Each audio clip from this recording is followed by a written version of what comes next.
국내 경제가 지금 살아난다 하고 있는데 막상 가게는 죽어가고 있고, 이런 상황에서 금리가 인상될 징조들이 너무 많이 나오고 있다.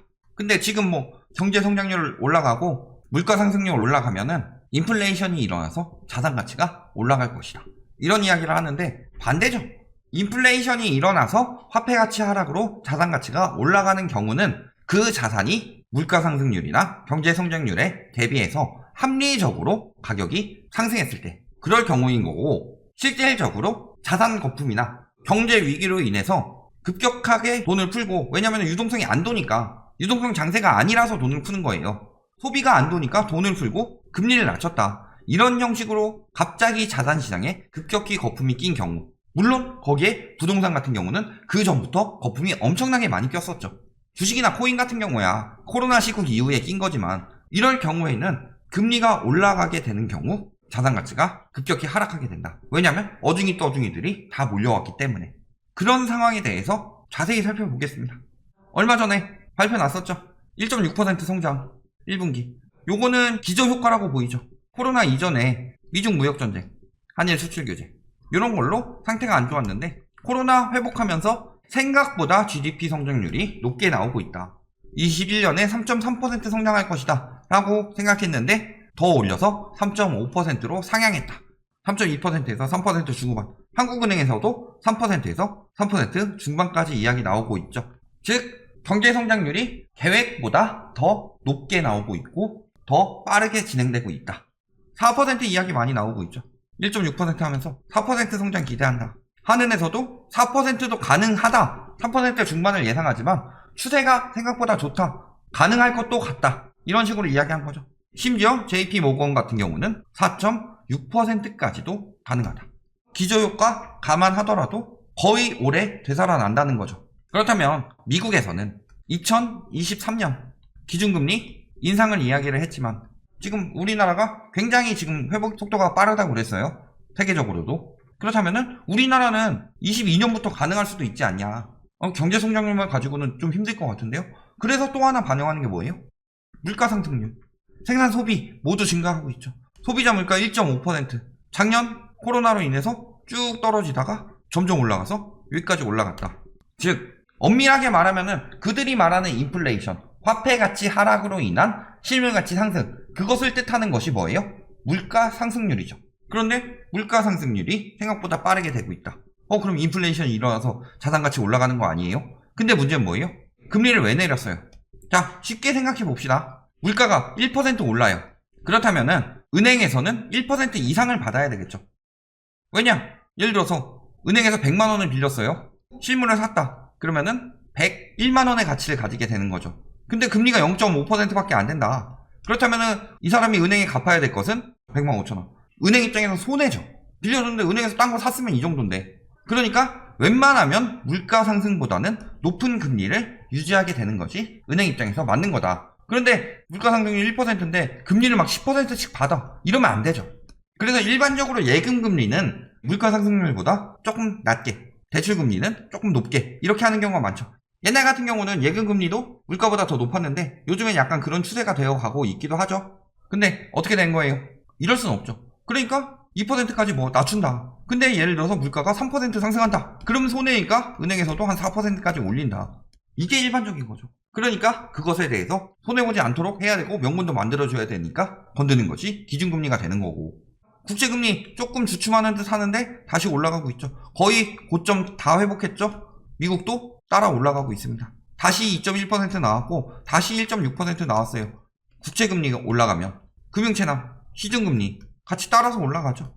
주춤했을 때 조금 떨어지긴 했죠. 근데 그것도 은행에서는 자금 회수가 지금 엄청나게 위험해지고 있어요. 그러니까 위험한 대출은 금리 올리고 예적금 담보대출이나 보증대출 이런 것들이 금리 떨어져서 2월 달에 금리가 잠깐 떨어진 것 같아 보이지만 실질적으로 주담대, 신용대출 이런 것들 다 올랐다. 3월 발표 나왔죠. 주담대 7개월 연속 증가 계속 오르고 있습니다. 2.83에서 2월에 2.81로 평균 내보면 조금 떨어졌죠. 아까 말씀드렸듯이 예적금 담보대출이랑 보증대출 금리가 하락하면서 주담대, 신용대출 이런 건 다 올라갔었다. 그런데 이번에는 전방위적으로 올라가면서 0.07%포인트 상승했어요. 더 많이 올랐다는 거죠. 기업대출 금리도 올랐고 가계대출 금리도 올랐다. 주담대도 0.07%포인트 상승했고 1년 8개월 만에 최대치로 오르고 있다. 그런데도 아직도 저금리 타령하고 있는 거죠. 가계대출 관리 방안 발표됐습니다. 29일에 차주 단위 DSR을 단계적으로 확대 도입하겠다. 한꺼번에 도입하면은 위험하니까. 아니 진짜 집값 잡으려면 대책 한 번만 세게 때려도 돼요. 근데 왜 그렇게 못하느냐? 그럼 경제가 위험해지니까. 그래서 연착륙 시키려고 조금씩 조정하는 대책들을 발표를 했는데 이걸 가지고 뭐라고 하는 거예요? 25번의 대책에도 못 잡는다. 진짜로 잡으려면 간단해요. 아예 강력하게 들어가면 되죠. 예를 들어서 다주택 보유세, 종부세 엄청나게 준 거 하고 다주택 구입할 때 취득세 엄청나게 올리고 임대사업자나 이런 것들 다 폐지해버리고 다주택 자체를 못하게 막는다. 아파트 같은 경우는 원룸이나 다세대 이럴 경우는 월세 받으면서 노후 대비하시는 분들 그런 분들 많으니까 그런 거 주더라도 시대 차익 봐가지고 노리고 있는 것들 이런 것들 싹 다 막아버리면 되죠. 그래서 어떤 식으로 들어가느냐 6억 초과 주택에 대해서 7월부터 차주별로 DSR 40% 들어간다. 그리고 내년에는 대출액 2억 초과 내후년에는 1억 초과에 대해서 DSR이 들어간다. 그리고 신용대출의 경우는 현행은 연소득 8천 초과에 한해서 1억 원 초과였는데 1억 초과의 대출에 신용대출은 다 DSR 차주별로 들어간다는 거죠. 이제 6억 초과 연끌 금지다. 이렇게 보시면 되겠죠. 근데 원래 19년에 하락해야 되는데 7월과 11월에 금리가 떨어졌죠. 그러면서 뭐라 그래요? 그 전에 집을 못 샀던 연끌 수요들이 지금 집을 살 때다. 그래서 연끌 키워드를 언제부터 잡기 시작했냐? 19년 말부터죠. 그리고 20년에도 이때 지금 연끌을 다 사가지고 안 되는 건데 문제가 뭐가 됐어요? 코로나로 인해서 또 3월, 5월에 금리 이번에 대폭 내렸죠. 그러니까 6월에 연끌 수요들이 폭발을 한 거다. 근데 올해 연끌이 이제 더 들어올 수 있어요?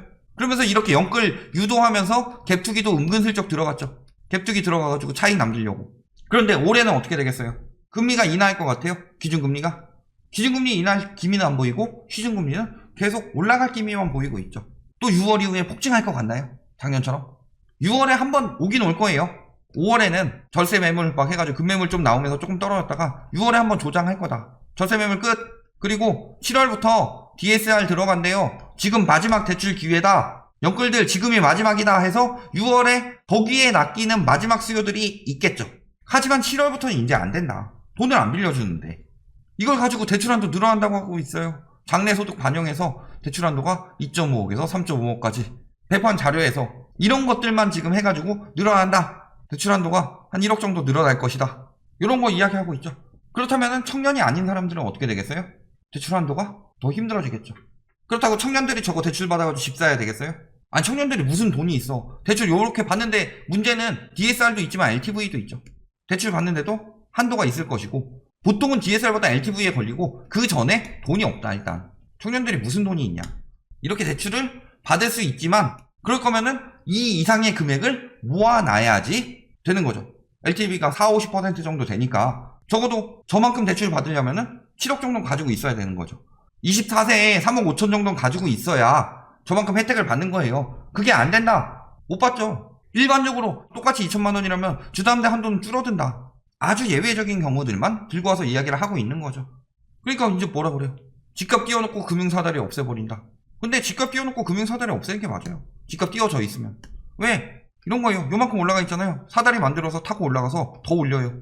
사다리 또 만들어서 타고 올라가서 더 올려요. 이렇게 되는 상황이죠. 사다리 끊어버리면 어떡해요? 요 점에서 사주는 사람들이 없죠. 그럼 결국에는 사다리 안 타도 될 정도의 가격까지 떨어지는 것이 일반적이다. 투기 수요들은 손해죠. 주식이야 배당금이라도 나오는데 부동산은 계속 종부세 나가죠. 그러면 어떻게 되겠어요? 손해보는 애물단지인데 팔기 시작하는 거죠. 점점 가격 떨어뜨려서. 가계대출 위축 불가피할 것이다. 위축돼야죠. 당연히 지금 가계부채가 미쳤는데. 담보가치 하락 당연히 하락돼야죠.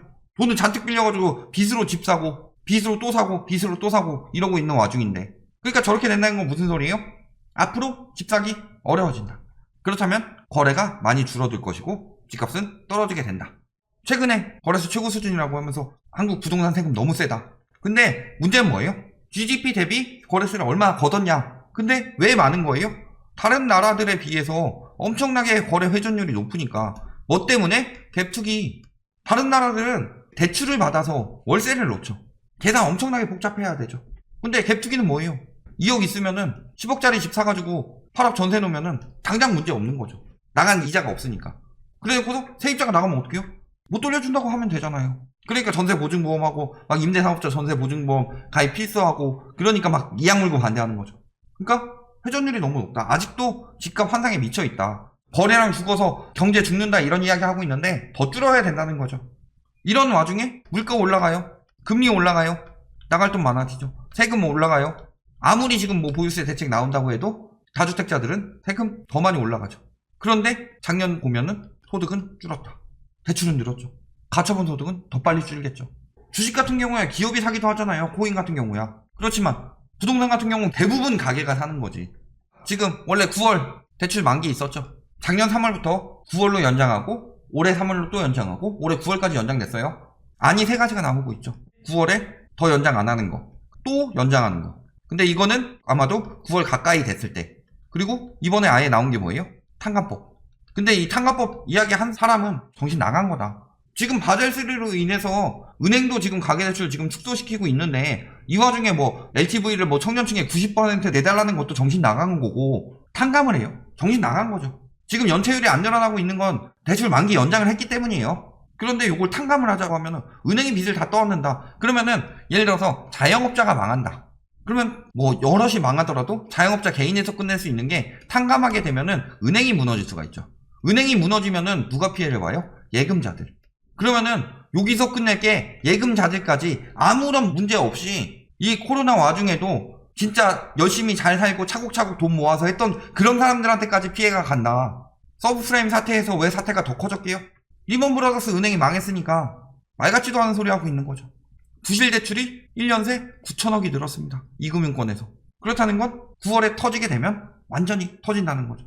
연장이 될 수도 있고 아니면 연장되는 대상을 조금 축소하고 일부는 갚고 일부는 연장한다. 이런 식으로 될 수도 있고 어쨌든 9월에 폭탄이 지금 하나 존재하고 있는 거다. 결론. 경제성장률, 그 다음에 물가 생각보다 빨리 올라가고 있다. 이게 뜻하는 게 뭐예요? 기준금리 인상 압박이 되고 있다는 거죠. 그 다음에 국채금리 올라가고 있죠. 시중금리 지금 인상되고 있다. 이미 이런 상황에서 DSR 규제 들어갔죠. 대출 안 나온다. 수요가 없어진다는 거죠. 이미 영끌한 사람들은 작년에 다 했고 그렇다면 오히려 대출이 확장돼야지 수요가 늘어나는 건데 그럼 어떻게 되겠어요 앞으로? 올해는 작년과 굉장히 다른 시장이 될 것이다. 이렇게 알아두시면 되겠죠.